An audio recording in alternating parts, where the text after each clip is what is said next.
आपण घेऊया, त्याच्यामध्ये राउंड कॉर्नर आहेत. म्हणजे तुम्ही काय ऍक्टिव्हेट केलं माहितीये, तुम्ही फेमिनाईन एनर्जी ऍक्टिव्हेट केली. फेमिनाईन एनर्जी मध्ये काय होतं, माणूस प्रत्येक कामाच्या मायक्रो डिटेलिंग मध्ये जातो. बरोबर.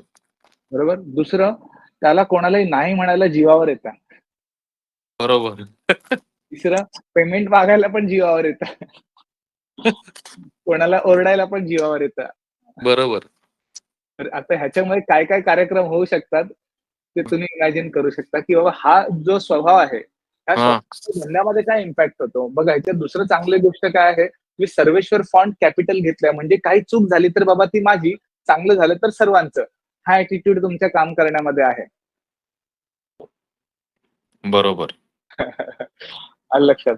मग त्याच्यात काय होणार, तुमची त्याच्यामध्ये व्यवस्था निर्माण होणार नाही. लक्षात ठेवा.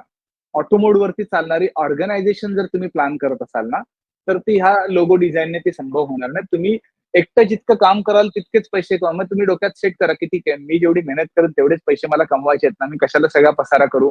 पसारा बंद करा. 2-4 लोकांना घेऊन जेवढं काम करता येईल, जेवढं कमवता येईल तेवढंच कमवा. उगाच तो ऑर्गनायझेशन लेव्हलला मोठं काहीतरी बनवायला जाऊ नका. ते तर शक्यच होणार नाही तुम्हाला, कारण लोगोची एनर्जी सपोर्ट करत नाहीये. तितकंच असं तुम्ही आहे. आजपासून 5 वर्ष मागे जा आणि चेक करा, की त्यावेळेला मी खूप चांगलं काम करत होतो किंवा स्मूथ होत होतं.